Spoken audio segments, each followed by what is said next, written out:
In 1934, Congress passed the first act that governed telecommunication in this country. And what they said was that media, at that time radio was the central focus, should serve the public interest, convenience, and necessity.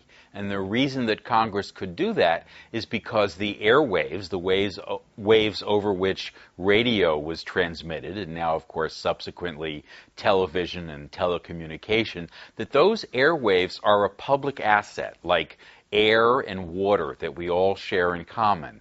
And so in exchange for private carriers being able to use them, they had to be held accountable to the public. And the FCC, the Federal Communications Commission, was set up in order to write and enforce the regulations in order to make sure that those companies fulfill those obligations. Today, they're interpreted as meaning that broadcasters are committed to the values of localism, diversity, and competition. And in theory, anyway, that's what the FCC is out to enforce. Well, the Congress says that you can become a network just by the same virtues of private enterprise. You create a company and you look for audiences and you stay in business.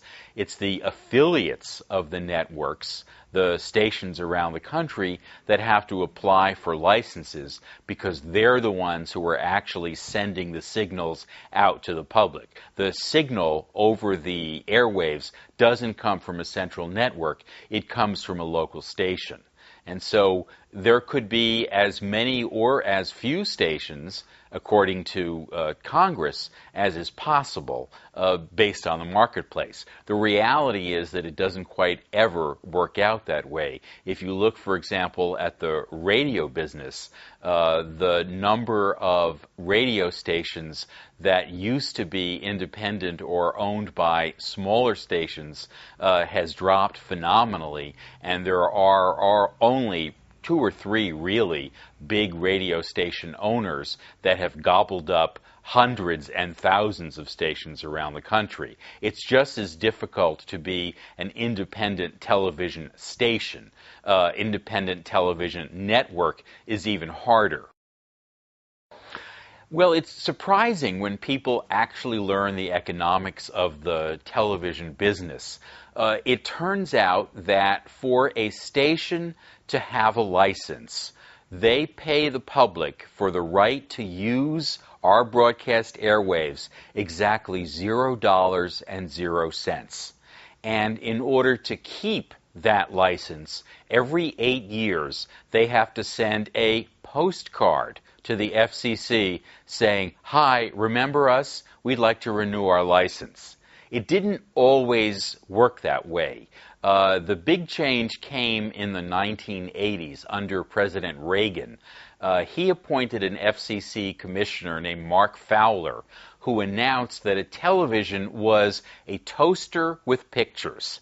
And so, therefore, television stations should be regulated pretty much in the same way that we regulate appliances. If they don't electrocute you, then it's basically okay. So ever since then, the obligations that television stations had to do things like air local stories on their news or find out what people in their communities actually wanted to see on television.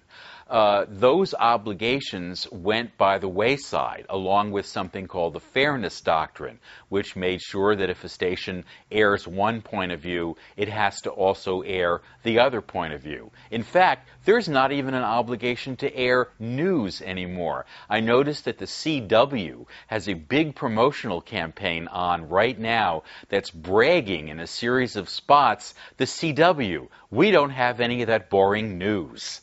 So they're actually using it as a way to develop brand identity in markets, saying, you know, we're all ice cream and no broccoli. That's why you should watch us. So ever since the 80s, it's been pretty much impossible for a station to lose its license because there's pretty much no reason for a station to lose its license, even though the laws are still on the books that say that stations have to provide a diversity of voices in a given community, that women and minorities should get a fair crack at ownership, that local stories should be covered as well as national stories. Those laws are still there, but the FCC has decided that the magic of the marketplace means that they don't have to be enforced. That somehow, and this is the latest version of the argument about the toaster, that, well, now that there's the internet, really, the public interest, that's what the public is interested in. So if they're interested in news, they can always go find it somewhere. It doesn't matter, say, the broadcasters, that the biggest public square is still occupied by television. It doesn't matter, because if someone is determined to find something out, they can always find it now, thanks to the internet.